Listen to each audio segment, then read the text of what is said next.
Exercise 2.4 का question 4 है। Determine whether the following functions are continuous at x is equal to 2। मतलब ये function हमें बताना है कि ये कंटिन्यूअस है या नहीं। और पार्ट 1 में फंक्शन दिया हुआ है x square minus four upon x minus to. तो कंटिन्यूअस और डिसकंटिन्यूअस चेक करने के लिए सबसे पहले हमें तीन कंडीशन में से पहली कंडीशन हमारी है कि ये फंक्शन डिफाइंड होना ज़रूरी है। तो सबसे पहले हम इसमें वैल्यू चेक करते हैं at x is equal to two. तो हमें चेक ये करना है कि जो एफ ऑफ टू है वो डिफाइंड है। तो फंक्शन हमारे पास गिवन है x square minus four upon x minus to. तो इसके लिए हम सबसे पहले इसमें वैल्यू पुट करके चेक करते हैं कि ये डिफाइंड है या नहीं है। तो एक्स की जगह पे हमने टू रखा और माइनस फोर, एक्स की जगह पे टू रखेंगे माइनस टू। तो ये बराबर हो जाएगा टू का स्क्वायर फोर हो जाएगा, four minus four upon two minus two zero, मतलब कि ये जीरो अपॉन जीरो आ रहा है। तो ये हुआ कि फंक्शन जो है f of two is not defined. मतलब function f of x is not defined at x is equal to two. अब जब डिफाइंड ही नहीं है तो इसका मतलब ये फंक्शन जो है ये कंटिन्यूअस नहीं है। ये होगा hence f of x is not continuous या डिसकंटिन्यूअस।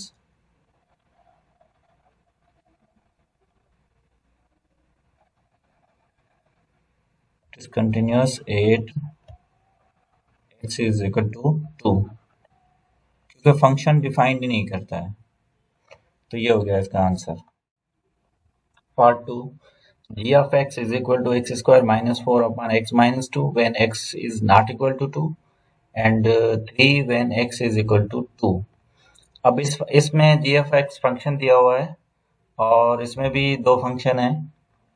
अब सबसे पहले हम जो कंटिन्यूस और डिसकंटिन्यूस फाइंड करने के लिए हमें पहला इसका जो पॉइंट होता है वो फंक्शन डिफाइंड होना चाहिए, मतलब g ऑफ टू जो है वो डिफाइंड होना चाहिए।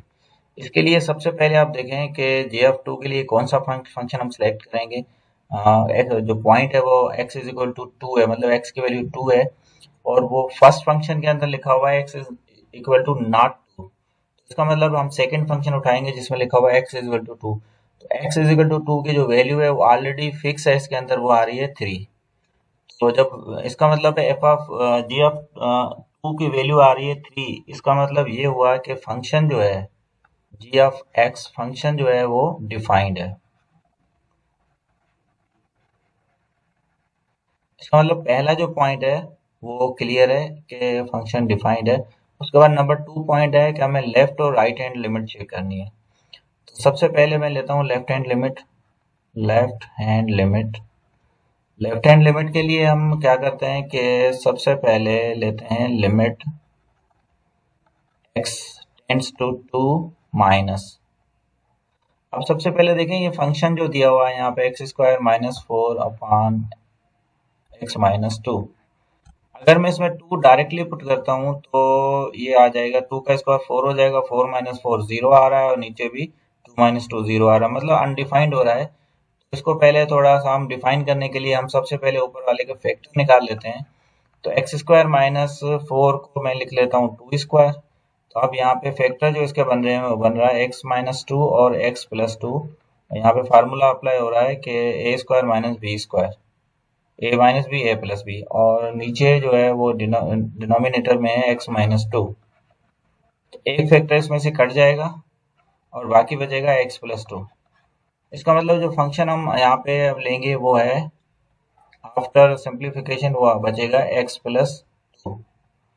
अब यहाँ एक्स प्लस टू, अब यहाँ पे जो एक्स की वैल्यू है वो है less than two, x less than two. X less than two के लिए हमने जो फंक्शन सेलेक्ट कर लिया वो एक्स प्लस टू, मतलब वो फंक्शन तो हमारा यही होगा लेकिन ये अनडिफाइंड हो रहा है, तो इसलिए हमने वेरीफाई करके यहाँ पे लिख लिया है। अब हम अप्लाई करेंगे limit, apply limit limit apply करने के बाद एक्स की वैल्यू हम 2 पुट करेंगे तो ये हो जाएगा 2 प्लस 2 इज इक्वल टू 4। इसका मतलब है जो लेफ्ट हैंड साइड है उसका आंसर आ गया 4। अब हम लेंगे राइट हैंड साइड। तो right hand limit right hand limit. अब राइट हैंड लिमिट के लिए हम लेंगे limit x tends to 2 plus, मतलब एक्स की जो वैल्यू होगी वो ग्रेटर देन 2 होगी। फंक्शन अब हमारे पास जो है वो x square minus four upon x minus to को सिंप्लीफिकेशन के बाद यहाँ फंक्शन बच रहा है एक्स प्लस टू। अब हम अप्लाई करेंगे लिमिट, अप्लाई लिमिट, जो आंसर आ रहा है वो आ रहा है एक्स प्लस टू मतलब 2 प्लस 2 इज इक्वल टू 4। अब left hand limit, left hand limit is equal to right hand limit, therefore limit exist, limit x tends to 2 g of x exist। ठीक है, but limit x tends to 2 g of x is not equal to g of 2। मतलब g of 2 की जो value थी वो आ रही है 3, जबकि लिमिट आ रहा है 4। तो इसका मतलब ये बराबर नहीं है।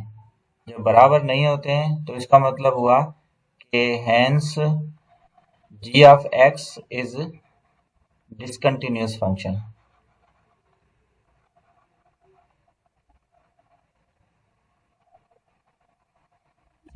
इसका मतलब ये हुआ कि डिसकंटिन्यूस फंक्शन है, क्योंकि लिमिट जो इसकी बन रही है वो 4 आ रही है, जबकि जो फंक्शन डिफाइन कर रहा है उसके आंसर जो आ रहा है वो 3 है। इसका मतलब ये डिसकंटिन्यूस फंक्शन है। क्वेश्चन नंबर 4 का लास्ट पार्ट है 3। G h of x is equal to x square minus four upon x minus two when x is not equal to 2 and 4 when x is equal to 2। तो इसमें भी हम तीन point check करेंगे, तीन condition. Number one condition है कि function जो है वो डिफाइन होना चाहिए, और फंक्शन हमारे पास है h of x। It means कि h ऑफ 2 जो है वो डिफाइंड होना चाहिए। तो h ऑफ 2 जो है वो गिवन है हमें। सेकंड फंक्शन जो है वो x इज इक्वल टू 2 पे है, उसका आंसर है 4। इसका मतलब h ऑफ 2 जो है वो 4 है। तो फंक्शन जो है वो hence the function is defined, therefore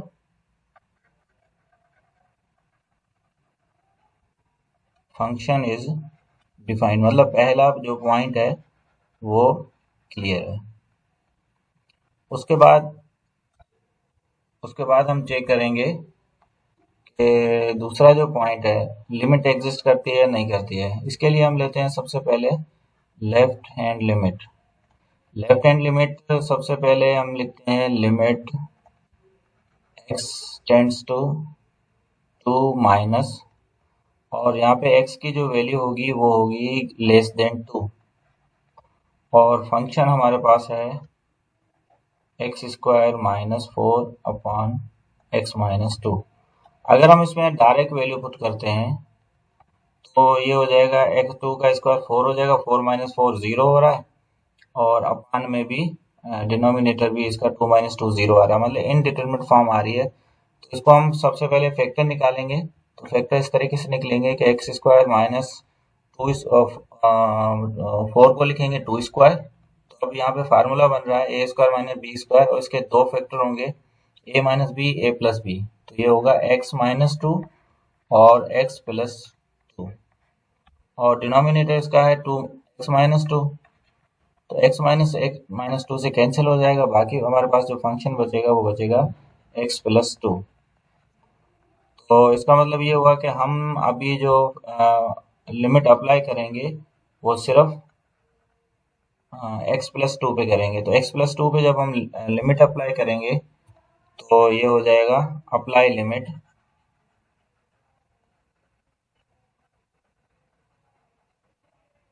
apply limit. तो ये हो जाएगा आंसर, एक्स की वैल्यू 2 रखेंगे तो 2 plus two is equal to 4। Means के जो लेफ्ट हैंड लिमिट है उसकी वैल्यू आ गई है, वो है 4। अब हम राइट हैंड लिमिट फाइंड करते हैं।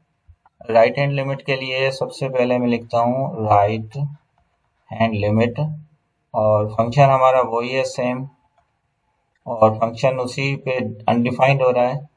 इसका मतलब जो फंक्शन सिंप्लीफाई के बाद हमने लिखा है वो है x+2, और यहाँ पे x की वैल्यू जो है वो ग्रेटर देन 2 है।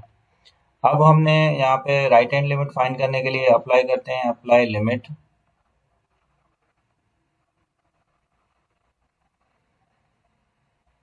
लिमिट अप्लाई करने के बाद इसमें वैल्यू रखेंगे 2, तो सेम आंसर आएगा 2+2 = 4।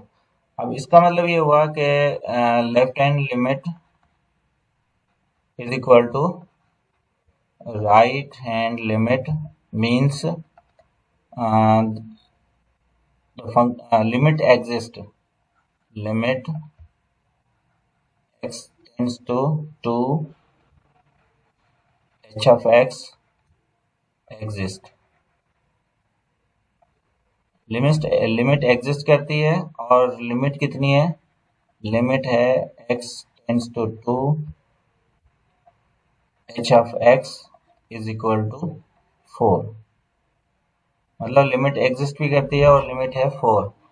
तो अब हम इसका तीसरा पॉइंट चेक करते हैं। तीसरा पॉइंट ये है कि लिमिट x टेंड्स टू 2, और वो बन रही है h of x = 4 है, वो बराबर होनी चाहिए h of 2 के, जो कि h of 2 की इसका आंसर भी 4 है, मतलब दोनों बराबर हैं। इसका मतलब ये हुआ देयरफॉर जो फंक्शन है h of x is continuous.